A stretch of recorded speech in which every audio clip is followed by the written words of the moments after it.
It's reassuring to know that the Chief Justice, behind closed doors when being secretly filmed, actually expresses the high school civics understanding of things. And, I agree with you. It's not a high bar.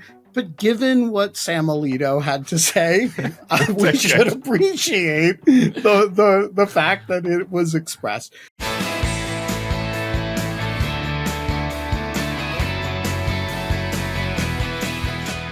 Hello and welcome to the Bulwark Podcast. I'm your host, Tim Miller. We got a double header today, but first, isn't it nice to be pleasantly surprised? It's nice to be pleasantly surprised every once in a while. On yesterday's podcast, I made kind of a snide remark with Will Saletan about how the Senate has a pretty light schedule this week. And despite the fact that the Supreme Court had overruled the bump stock ban, there was not any evidence that Democrats were going to actually move on this issue. So you can imagine how pleased I was to find out just a couple hours after that Chuck Schumer was going to get off his ass and do something. Chuck Schumer announced yesterday that this week they're going to try to pass a bump stock ban. A wave of Senate Democrats came out to support him in that effort. Now, the Republicans are obviously going to be able to block this. There are a variety of ways that Republicans could do that. But now Republicans have to actually get on the record and say they're for bump stocks. They're for making semi-automatic rifles basically machine guns in order to do that. And so I think that this is one of those cases where the policy is right. For the safety of our country, it is right to do this. And hopefully the Republicans will get on board. This just isn't a winner. The device that created a mass murder with our 800 rounds fired in Las Vegas, if the Republicans want to be the ones defending that device, not even a gun, then okay, well, we'll see how that works. We'll see what swing voters think about that. So good on you, Chuck Schumer. And now I want to get to our first guest. I'm delighted to be here today with Lauren Windsor. She's been in the news lately, an activist filmmaker. She's producing a documentary called Gonzo for Democracy. She recently obtained the audio recordings of Supreme Court Justices Alito and Roberts, plus podcast favorite Martha Ann Alito, Samuel's wife. All of them are on tape. We'll be listening to that. And Lauren, excited to talk to you about the process. Good morning. Hey, well, but for people who aren't listeners who might not be as familiar with you, I think anyone who, I guess maybe not me since I was on vacation last week, but anyone who wasn't on vacation last week is already familiar with the audio that you obtained. I managed to even penetrate my consciousness in Cascais, Portugal. But what about you? Like, what's your backstory? How did you become a person that dresses up like a MAGA and shows up to Supreme Court confabs?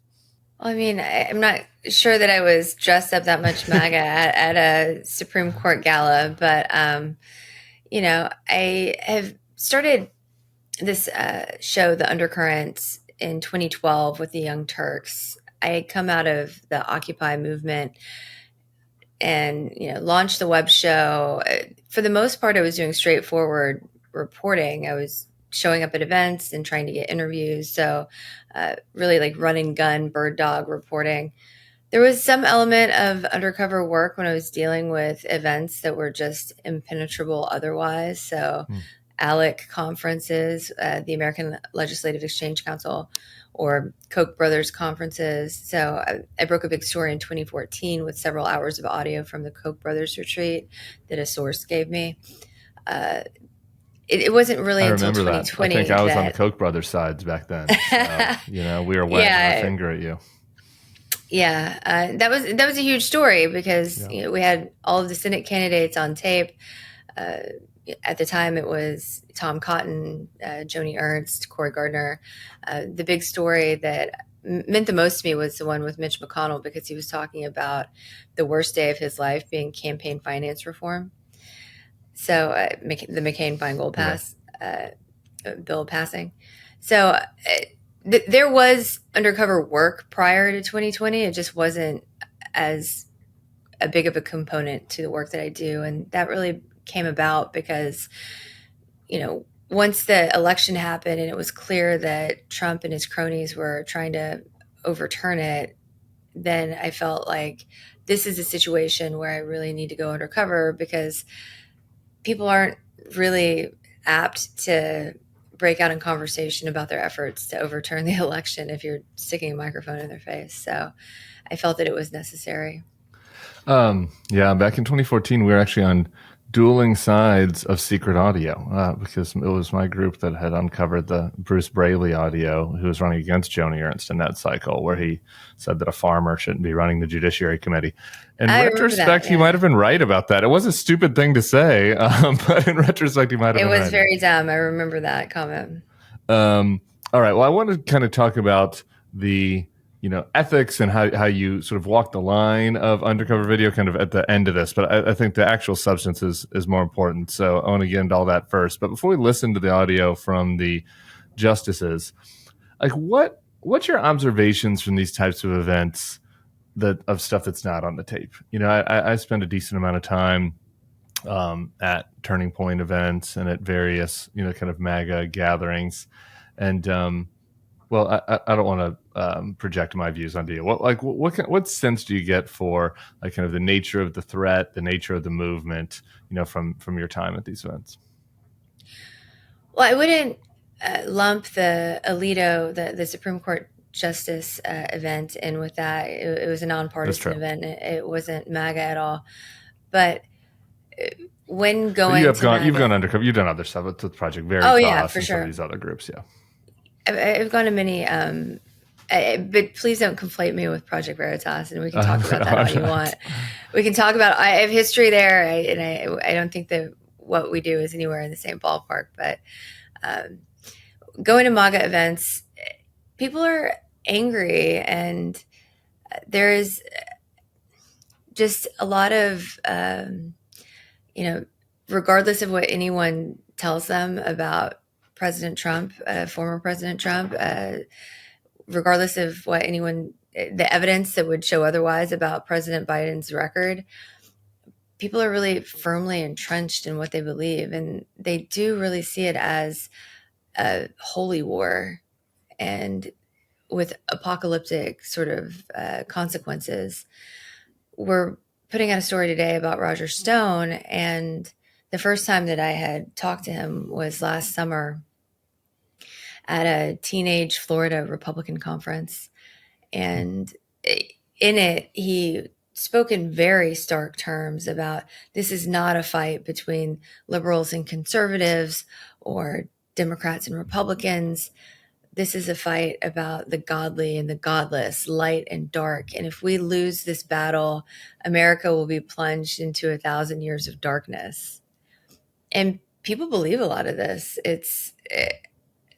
They've really attached religious terminology to it, religious imagery to it. And I think that we have to be prepared for that element to only get stronger. I do feel like the people that were spending a lot more time listening to what that crowd was saying, the Roger Stone crowd, was a lot more prepared for what was happening on January 6th than, other folks who had their head in the sand. Did you feel that way? Like, that you sensed the tension bubbling up, and how would you compare that to kind of what you're hearing from that world now? Well, so I was on the ground in Georgia. That's right. Broke the story that there would be a Senate challenge with Tommy Tuberville and then David Perdue, and Trump actually tweeted out both of those stories and started. So a lot of people think that it was Josh Hawley that initiated the challenge and then Ted Cruz. It was actually maybe a week and a half before that. I talked to Tommy Tuberville after a campaign event in Atlanta, and Madison Cawthorn was there.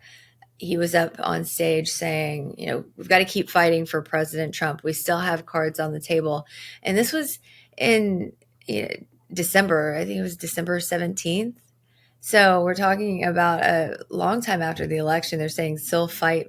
We still have a chance at this to win the election, which was nuts. And Tommy Tuberville gets up and he says the same thing. Y'all keep fighting for President Trump. Yeah. And so when he got off stage, I was like, okay, what are you going to do to keep fighting? He's like, well, y'all seen what's going on over in the House. We're going to have to do it in the Senate too. And it wasn't until Trump tweeted it out with the David Perdue stuff that it made huge news when we broke it. Don't get me wrong, but the combination of the Purdue story, him saying that as well, and Trump tweeting out both, just really made it enormous. He just ramped up the pressure on all of the political officials in Georgia to try to overturn the election, and it really changed the narrative there because Kelly Loeffler and David Perdue didn't want to talk about overturning the election. They wanted to talk about the economy. So. Yeah, that's true. No, but it's underappreciated, I think, the fact that Georgia race, I remember the work you were doing there during that time, really exacerbated the lead up to January 6th because that primary is January 5th. And I think I would have been at the Capitol. Excuse me. Yeah, the runoff. Yeah. And had that the runoff was on the 5th. Yeah. No. I was going to say, had that not been happening, right, there wouldn't have been these gathering places, right, that you were going to necessarily. I mean, I guess there would have been the Real America's Voice bus tour and stuff, but there wouldn't have been quite as intense pressure on these guys to go along, I don't think. I mean, the Tuberville would have gone along anyway, but the Perdues and the Loefflers and the McConnells. I mean, everybody who was anybody in MAGA world was stumping in Georgia, and they were using it as a real, rallying cry every place they went. To your comment earlier about the Holy War from Roger Stone, let's just start from the audio from this recent event by listening to the one person you spoke to that was not actually on the Supreme Court, Mrs. Alito, Martha Ann. She's just a delight. Let's listen to what she had to say to you. You know what I want? I want a Sacred Heart of Jesus flag because I have to look across the lagoon at the Pride flag for the next month. Exactly. And he's like, oh, please don't put up a flag. I said, I won't do it because I'm deferring to you. But when you are free of this nonsense, I'm putting it up and I'm going to send them a message every day. Maybe every week I'll be changing the flags. There'll be all kinds. I made a flag in my head. This is how I satisfy myself. I made a flag. It's white and it's yellow and orange flames around it. And in the middle is the word vergogna. Vergogna in Italian means shame. Vergogna. Vergogna. Vergogna. Shame on you. Anyway. A lot there. Maybe if this had video come out, maybe she had seen the Pope Francis story yet, but I do think that Italian word for faggotry that he was saying, that might be a new idea for a flag as well. What was that like? I mean, you had to, that had to just be kind of surreal, that she just went off like that. It was very surreal, and understand that I had no conception of being able to get either of them on the record with anything newsy because they're in the middle of, a shitstorm, right? They're at the center of a shitstorm. I'm thinking they're going to be locked down and at the hardest to penetrate conversationally. But, a couple glasses of wine, I think, was a good idea to approach her at that point. After the dinner, she was definitely the center of attention. Yeah. At the dinner, so were there a lot of other, did she have some fans at the dinner? What was the other rest of the crowd like? Well, everyone gets up from the dinner. People are milling about. I see Justice Roberts. I make a beeline for him. I could have gone back to talk to Justice Alito, but at that point I'd already talked to him. I wanted to get a sense from Chief Justice Roberts of the same question. How would he answer it? So I talked to him. I had heard that Ketanji Brown Jackson was there, but I never saw her at any point. I would have asked her the same question had I seen her for a counterpoint, and had she answered differently, that would have been a huge story too, right? If she had shown some kind of bias. Sure. But I just didn't have that opportunity. I had the opportunity in front of me to talk to Chief Justice Roberts. I talked to him, and then at some point, I guess I was regrouping with my colleague, and she went over to talk to Martha Ann, and I was checking my phone on something, and then I was like, okay, time to go. I walked over, and she just had clusters of people around her, and I walked up, asked her if she was Martha Ann Alito, and she was raring to go. I mean, she was not shy in any sense whatsoever. So how did we get to the pride flag across the lake? Is that just a random riff that she starts going on? Or I can't imagine you asked her about the lake flag. I didn't, try to open up the conversation necessarily with tell me about your, obsession with flags. Your vexillology obsession. I did very much, apologize profusely for the harassment, the treatment that she was getting, so it was in reference, obviously, to the flag debacle. Like, this is terrible what they're doing to you. I wanted to commiserate with her and tell her that I was an ally. So I think that very much being in that place of grievance, she felt like it was an opportunity to go off on it with a sympathetic person. Yeah. To your telling, I guess maybe that's part of the context here, but like to your point, it would have been different if it was like the Federalist Society, dinner, right? Or something where it's like you feel like everybody is on your side. But given the nature of the shitstorm that they were in, to be like ranting about all of the flag ideas, all of the anti-gay flag ideas you have at a gala, that where there were other kind of legal minds there. Anyway, it just shows the deepness of the passion, or you might say the deepness of the rot going on there. And I think one thing that I try to emphasize for people, because a lot of people have missed the fact that this is inside the Supreme Court. So there's a different comfort level there, because this is where Justice Alito works. They're there however many days out of the week. It's almost like home turf, right? Yeah. And they feel the comfort of that cocoon. I think that had it been outside of the Supreme Court, they definitely might have been more guarded. Well, I'm not sure that any of them were guarded. Actually, I want to listen to John Roberts' answer to your question next, because he said exactly what a normal, responsible person should say in this sort of environment. So good on you, John Roberts. But just for context, what was it that you were trying to get out of Roberts, Alito, and Jack Brown Jackson? Had you seen her? Like, what was the thrust of the question you were trying to get to? Well, the question was, do you, how do we repair the polarization in this country? How do we repair that rift? The country is in a very tumultuous time. I had asked that question of Alito in 2023, and he said a very normal thing for a justice to say. It was, I don't know. I don't know that we have that role. So he could have answered in 2024 like he did in 2023. It wouldn't have been newsworthy. That's why I juxtaposed the two in the video that I released, the video transcript, so that you can see, okay, well, if you think that Alito was goaded into something, you can see what he said last year, and he didn't say anything like what he said this year. Right. Okay. Well, let's listen to, let's flip it then. Let's listen to Alito first, and then we'll just play John Roberts right after. As a Catholic and as someone who really cherishes my faith, I don't know that we can negotiate with the left in the way that needs to happen for the polarization to end. I think that it's a matter of winning. I think you're probably right. I think one side or the other is going to win. I don't know. I mean, there can be a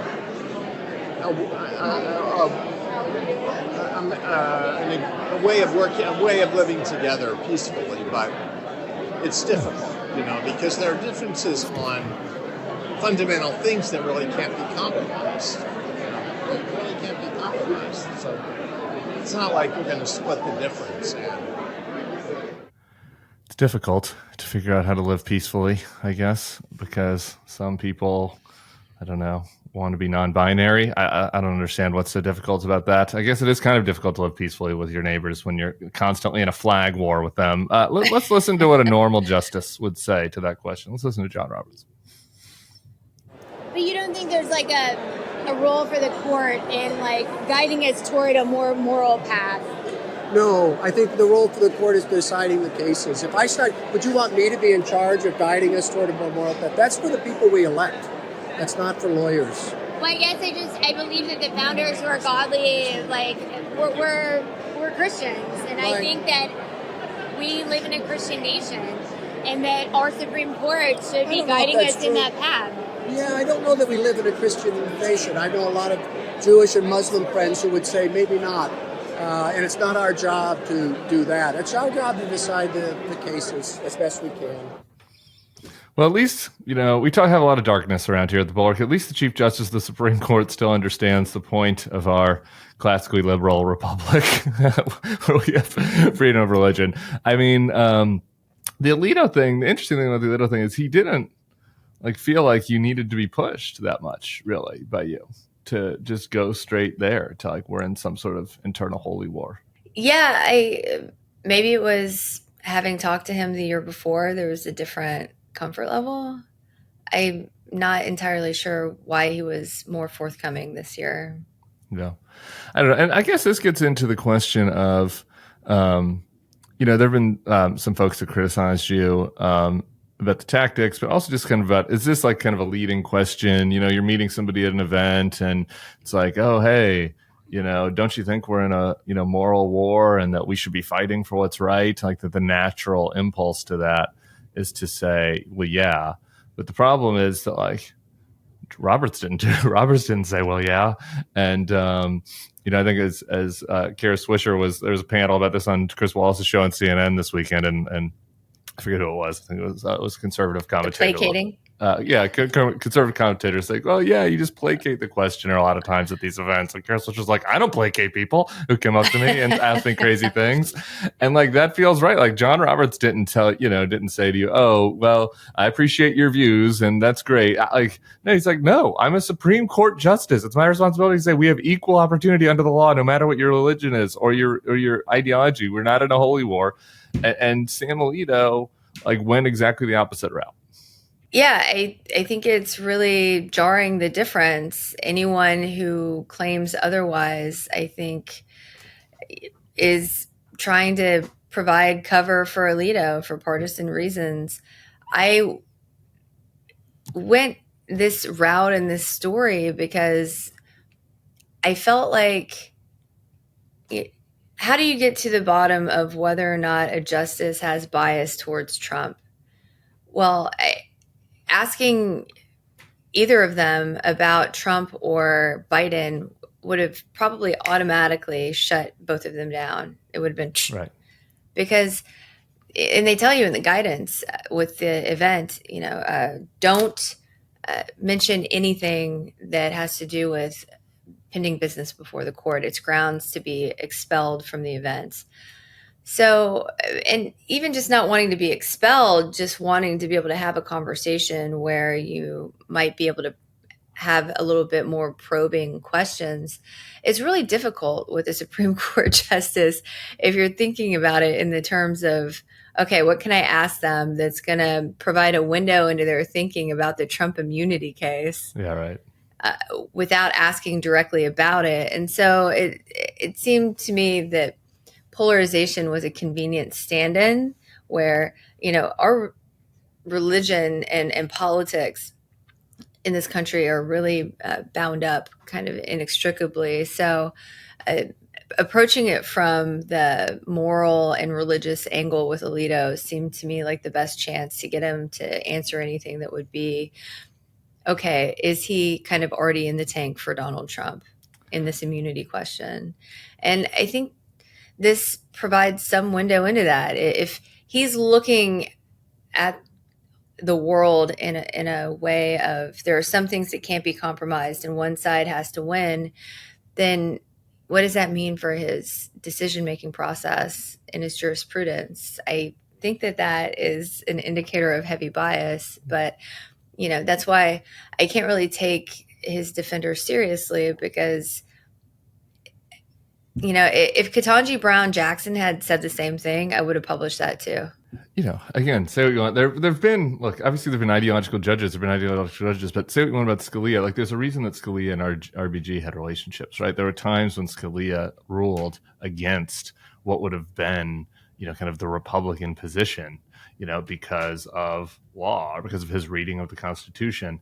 Like, once you get into a place where we are in a moral holy war with the other side, it becomes a lot easier to rationalize if you're somebody like Alito, I think. Well, I was reading something about how in his rulings on standing, 100% of the time he's ruled in favor of conservative litigants, whereas with progressive or liberal litigants, he's ruled against them in standing 100% of the time. Is that? I think that's accurate. I think it's Benjamin. I think it's telling. I want to read you a quote.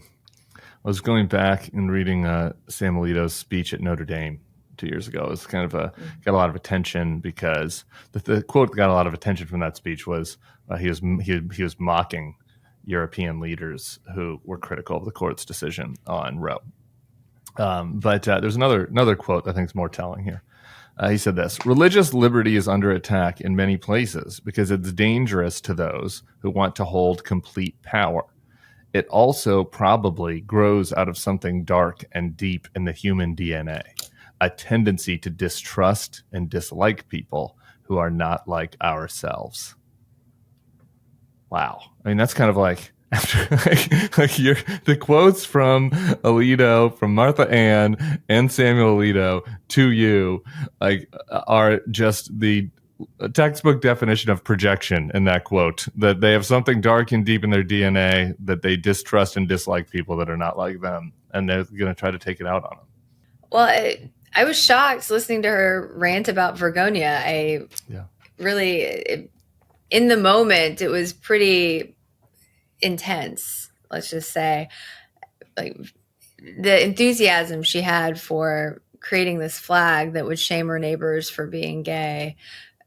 How do you develop that intensity of hatred for your neighbors?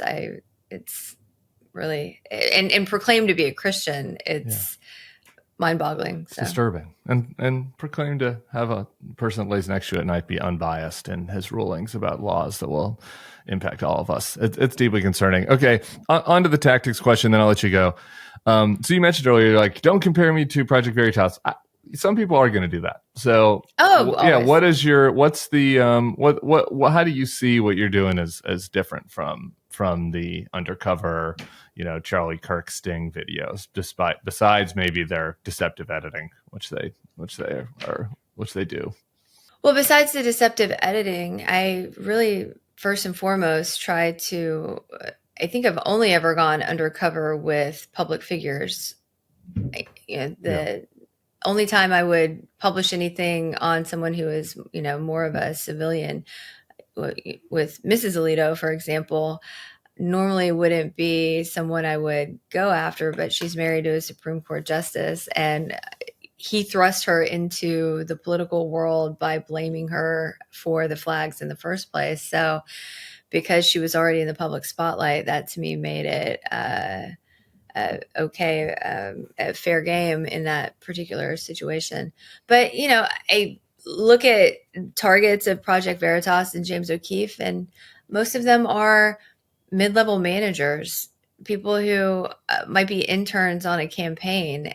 I'm going after someone who is in a position of public trust, and with the belief that this person has violated that public trust and is worthy of having some accountability to that. What I guess my only other question on this is, do you worry about just feeling corrupted about it? Do you think about it? And it was something that I thought about when I was doing Oppo. And I look back on some of my Oppo time and I think, there's a lot, you can justify stuff, in an ends justify the means way, a lot of ways. And, one thing that stands out is you said to Alito that you as a Catholic, you're not a Catholic, according to your bio. I was do you raised worry Catholic. about that? Oh, you're right. So was raised cradle Catholic. Catholic. You're counting it. You're counting it as a cradle Catholic. Well, I mean, I wasn't born Catholic. I was baptized when I was 16, or 16, 13. 13, I was baptized and confirmed. I grew up. Your bio does say the agnostic, Catholic, bisexual, but you can Well, be I'm a baptized agnostic. Catholic and an agnostic. That's actually I think most Catholics are these days in America are Catholic and agnostic technically. So I frequently say recovering Catholic. Yeah, there you go. So, did you worry about that? Just that you feel that that you get corrupted by the process at all of just like wanting to get a good story or wanting to get like how do you balance that internally? I think, lying about my, personal background, I think is fair game. This isn't, an employment application. This isn't a contract that I'm writing with someone. This is a conversation that I'm having with someone in public, where it's not private. It's not in a bathroom. It's not in a bedroom. I'm not making romantic advances. This is not a date. Yeah. That's another thing that O'Keefe and Project Veritas like to do is actually troll people on dating apps and go on dates with people. I've talked to victims of theirs where they've kissed this person. Can you imagine the violation of having a video published on you about a political issue and realize that it was all done through someone that you thought was a romantic interest, who you actually kissed? There's a physical violation there. I find really disgusting. So I think if it's conversational, it's fair game. I guess it would depend on how outrageous the personal background lie were. Would need. I'm sure there are things I wouldn't say. I just would need you to give me an example of something. That I don't need to give you an example. This is about personal. This is about internal. This is about getting right with yourself. It's something that I've been working on. So no, that's all. At the end of the day, I think that I'll be okay. Someone said that I've gotten lots of hate mails telling me that I'm going to hell. There was some preacher in an online video that was saying, something about I'm going to meet my maker and I'm going to get my lesson then. I was like, yeah, okay. I think I'll be okay when I meet our maker at the pearly gates. I'm satisfied that what I'm doing is in the public good. And at the end of the day, public servants should be serving the public more than themselves. I'm just trying to aid that process along. Yeah, I think there might be a bigger problem for Martha Ann at the pearly gates. All right, I'll give George Conway the last word. He I think, summed up a defense of you of these tactics, saying, I just can't get excited about people legally recording conversations in a one-party consent jurisdiction, particularly when the people being recorded are public figures at a public event. I don't say anything to publicly to total strangers at cocktail parties that I wouldn't say on national TV. I think that last point is the key point, right? If you're being true to yourself.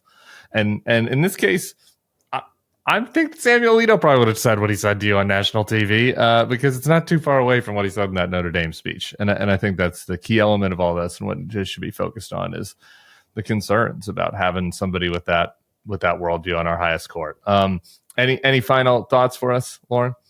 I would just say, and I keep drilling this point, is that the reason behind all of this, major point of the film that I'm producing, Gonzo for Democracy, is we're at a crossroads. Do we want to continue with American secular democracy, or do we want to head down the road of Christian theocracy? And we really have got to hold our leaders to account if we don't want to go in the latter direction. Oh, wait, actually, one more thing before I lose you. You'd mentioned you have a Roger Stone story coming out today. What are we going to learn from, the man with the Nixon tattoo?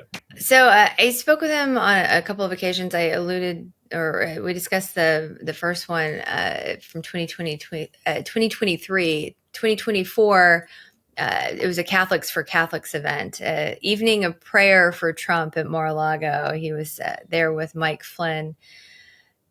And I was trying to delve more into the question of what's that plan to stop Democrats from stealing the election, the question that I had asked him the prior year. And he was more forthcoming and talking about lawyers, judges, technology, but the courts factored in heavily. So I felt like this was it's not a bombshell report, but it's just a window into how Roger Stone is thinking about this election and the importance of the courts. And it's a really good tie-in with the reporting from last week.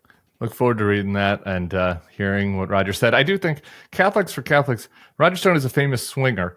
No judgment here if you want to be a swinger, but it does seem to be in conflict. As a fellow recovering Catholic, I can assure it does seem to be in conflict with the tenets of Roman Catholicism. So that's maybe something for him and Martha Ann to think about together. All right, Lauren Windsor, thank you so much. Appreciate your work. Come back soon, and we'll be monitoring what you're doing at the Undercurrent and elsewhere. Thanks so much. Great, thank you. All right, up next, Ben Wittes. All right, we are back with Ben Wittes. He's back in the hammock. He's not in the hype house in New York anymore. He's Did you get to recover? Did you get any rest post-trial? I got some rest. The Supreme Court's being dilatory with the immunity ruling has created a kind of Shabbos for me. Dilatory indeed. But it's bad for the country, but good for me, I guess. Yeah. They're dragging their feet, I think, is what we might say. They're dragging them robes a little bit on the immunity ruling. I want to talk to you about the immunity ruling, but we just had Lauren Windsor on, and so I'm curious about your view on, both the kind of conversations that she had with Roberts and Alito, and the question about kind of whether that's a proper way to reveal the thinkings of the leaders of the justices on our highest court. Let's start with what they said. I thought Roberts's comments were exemplary and exactly what you would want the Chief Justice to say.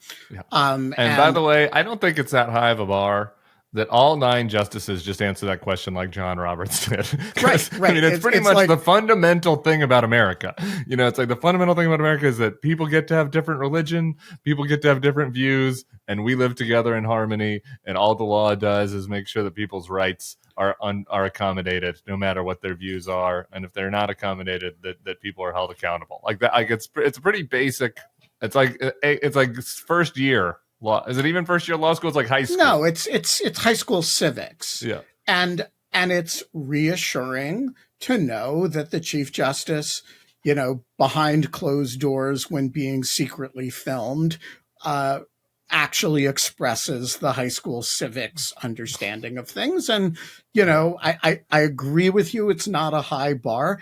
But given what Sam Alito had to say, we should appreciate the fact that it was expressed. Look, I thought Alito's comments were, I have nothing to add to everybody who has, scratched their heads and said, gosh, what the hell? I'm not surprised, given the Notre Dame speech, given the repeated suggestions in opinions that he's written that, the consequences of Obergefell are going to be that people like his wife, he never says it, are treated as bigots. And he's complained about that repeatedly. And so it shouldn't really be surprising that he has these views. It does surprise me that people of stature and prominence still feel comfortable expressing these views publicly or semi-publicly. And I think he deserves all the criticism he gets for that. As to the tactic, look, I have been on the other side of this. I have been surreptitiously approached by journalists who were undercover to try to out things about Jim Comey. I forget her name, but she was working for Slate at the time, and I objected to it. Honestly, I didn't like being engaged that way by a journalist. If you're asking me as a journalist, do I think it is, a good way to gather information? No, I don't. If you're asking me as a citizen, do I disagree with George Conway that I'm not going to get terribly worked up about it? No, I'm not going to get terribly worked up about it. And so, like, if somebody asked me in my capacity as the editor of Lawfare, can I do this? I would say no. Am I going to spend my time criticizing her? No. And do I think it's different from Project Veritas? Yes, it's different from Project Veritas. With Project Veritas, the problem begins with the fact of surreptitious taping. Here, that's really the limit of the problem. It is legal what she did. And, my distaste for it, honestly, for having is not the most important thing in the world. That's a John Robertsian take on this. I think very appropriate, very measured. Basically where I land. I do have to ask, when you were secretly recorded, did you? It wasn't recorded. I was phished. It was an email, and that's also very different, but and violated. It was an email that was. I'm sorry. Let me. So I'm doing this from memory. Yeah. It wasn't that I was phished. It was that somebody sent to Comey an email purporting to be me to try to get him to click on a link. Got it. For an article she was writing about, could you get the cybersecurity officials in government to click on a bad link? And give up their email addresses. And so it was that she posed as me. And then she also, for a separate article, mined a bunch of data about me in order to get to data about Jim. So again, kosher, but it did feel violative, and I didn't like it. Okay. Final thing on this. I just, as a personal favor, I'm very hopeful that Martha Ann has not been exposed to your special operations, because I think the poor gays that live across the lake from her are going to start, instead of flags, they're going to start getting well, anti-gay slurs projected onto their home, and so we shouldn't let her know about this tactic. I will just point out about that private houses are different from public diplomatic facilities of foreign nations. No. I'm not defending myself. I'm saying if she were to do that, her neighbors would have a remedy, probably in local nuisance law, that the Russians don't have against me, because there's you can't claim harassment as the Russian embassy, right? Whereas if your neighbor is shining lasers at your house, I think the local police might have something to say about that. So if the neighbors need a consult about how to handle Martha Ann with a laser, hit me up. Noted. Good note. And frankly, the Russian embassy is like begging for, being targeted. Like they're just asking for it. I want to ask you about the immunity. The robe dragging. I guess that's it. Thoughts? All right. The two people are expecting this on Thursday, I guess, but I don't know if you have other. Well, look, it could be Thursday. It could come Friday. It could come next week. It could come the week after. We expect it before July 1st and I kind of expect it to be a sort of last day of the term sort of thing. Partly. So why do some people think it's Thursday? What they're just hopeless because optimists? It's a decision day. Yeah. And so everybody's expecting it every decision day. Got it. But I'm thinking, if you're Sam Alito and you've dragged this thing out, or if you're Clarence Thomas and you've dragged this thing out, why not drag it out a few more days? Because you can. So that's just my instinct. But at the end of the day, the 2 weeks between now and the end of the term is not going to make much difference. The question is how restrictive or permissive the decision is when it comes out. If it's permissive with respect to the district court, I expect Judge Chutkan will move quickly. She's had a lot of time to get herself ready to move quickly. I also expect, remember that there's two cases that bear on, one is the immunity case. The other is the Fisher case, which has to do with the scope of one of the statutes that's at issue. And I expect the special counsel will do some very quick reading of the decision, deciding, do we need to drop a couple counts to make this move faster? Do we need to narrow the indictment to if they say certain acts are, protected by immunity, you could just drop those acts out of the indictment. So I think what you should expect is you're going to get two decisions, and they're not going to do anything until both of the decisions are out, because you don't want to have to react twice. They're going to have, then you're going to see, depending on how those opinions are written, you're going to see the special counsel walk into court and say, we want to proceed, we want to drop count 3 and count 1, and we're going to proceed on 2 and 4, and we're going to drop the following passages from the indictment, and we want a trial date in a week and a half. And the Trump people are going to respond a la the New Yorker cartoon, no, that doesn't work for us. How about never? Does never work for you? And Judge Chutkan is going to try to set a trial date. And we're going to see, she's promised him 88 days.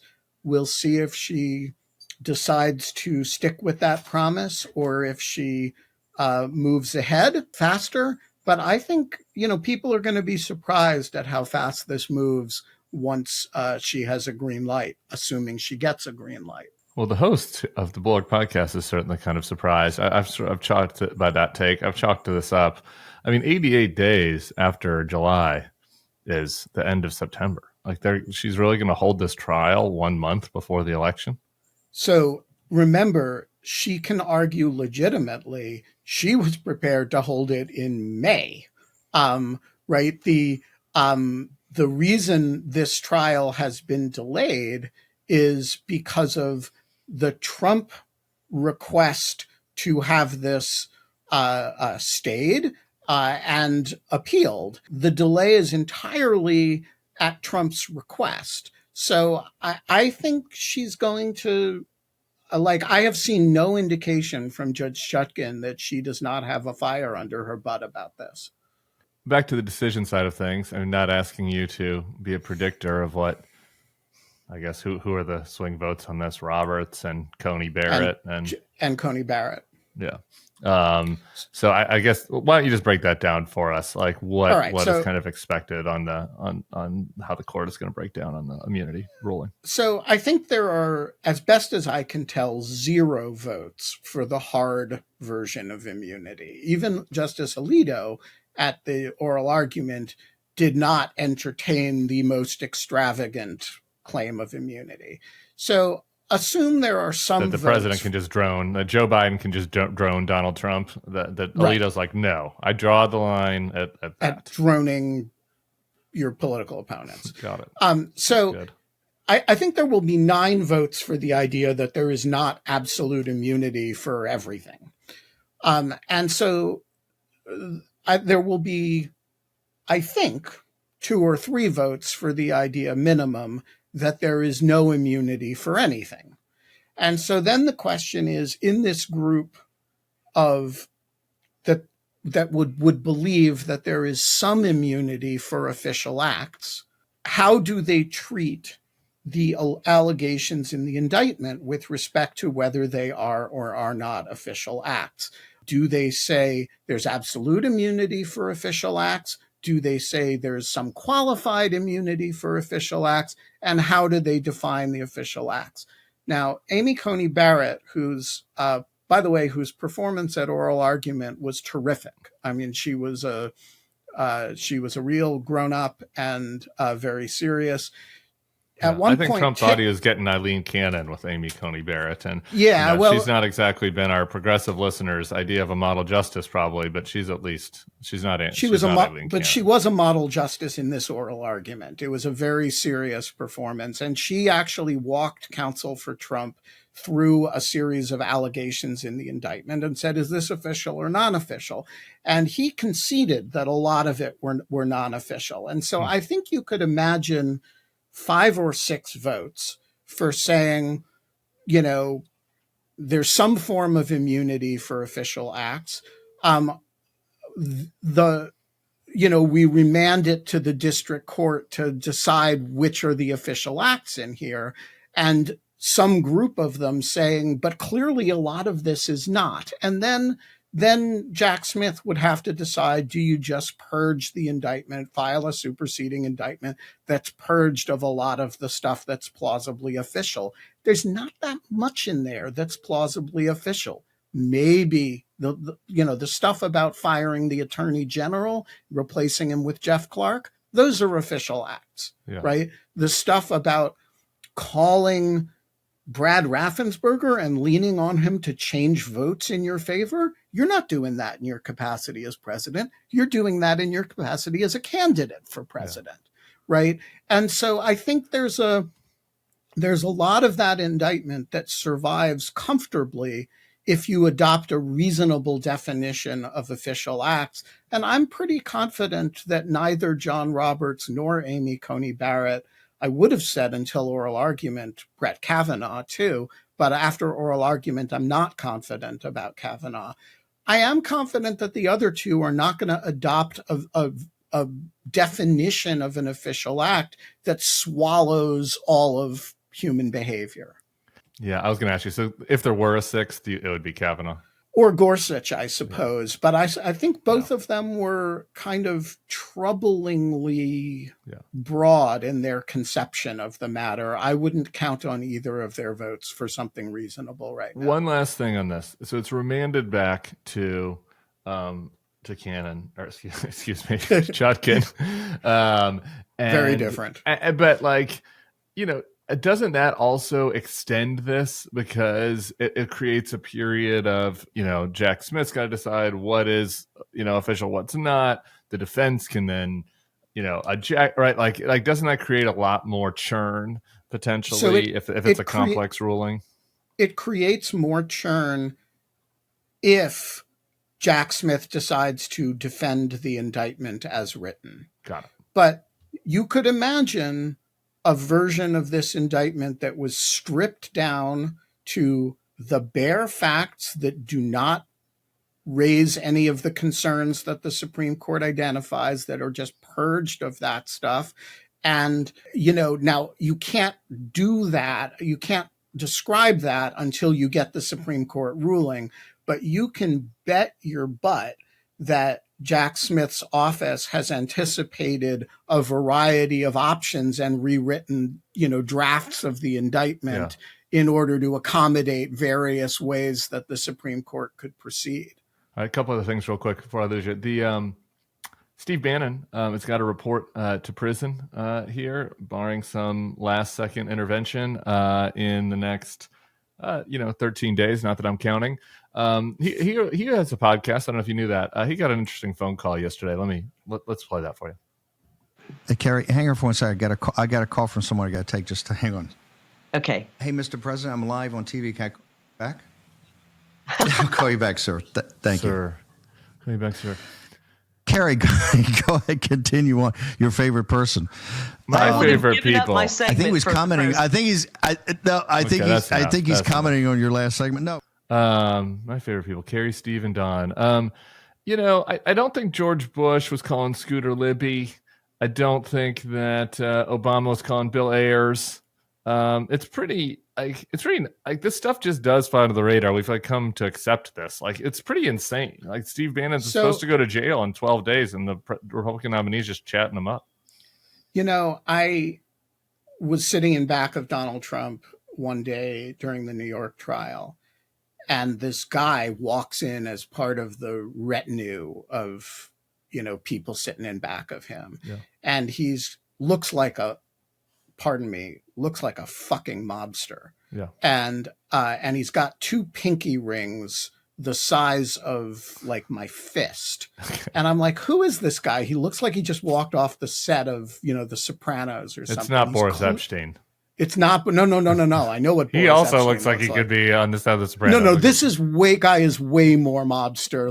Guy is unmistakably dressing the part, looking like a mobster. I'm like, who is this guy? So fortunately, the Trump campaign every day released a list of the people who were accompanying the president. And so you look at the list and it's Matt Gaetz, Laura Trump. And then there's one guy whose name is, I'm not making this up, Chucky Zito. And so it's like, well, clearly this is Chucky Zito. Who the fuck is Chucky Zito? And the answer is Chucky Zito was the head of the New York Hells Angels. And he's like, he's got a pretty long rap sheet. And this guy is sitting in back of Donald Trump at his trial.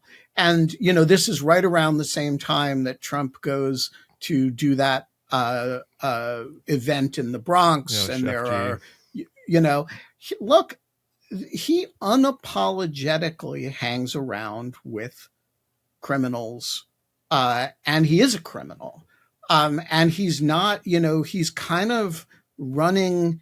The only oddity of it is that he's running as the law and order guy, right? But he's not apologetic or subtle about the fact that he hangs out with criminals.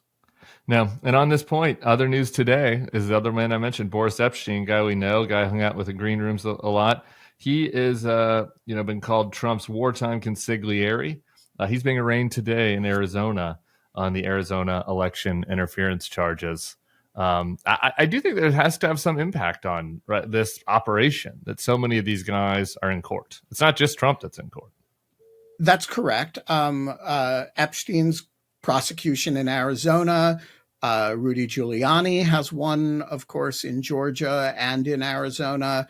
A number of other people Trump is, in an ongoing way associated with are indicted in one jurisdiction or another, often, but not always, in connection with January 6th stuff. I mean, in Bannon's case, the conviction is for contempt of Congress related to testimony about that, but not directly related to the activity. But look, I don't think we've had a candidate for president ever who was so surrounded by people who are either convicts, some of whom he's pardoned, some of whom he has not, convicts or facing charges. And of course, that makes a certain amount of sense, given the fact that he both is facing charges and is a convict at this point. Yeah. And as mentioned on yesterday's podcast, the head of Blacks for Trump that he announced last week, Kwame Kilpatrick, another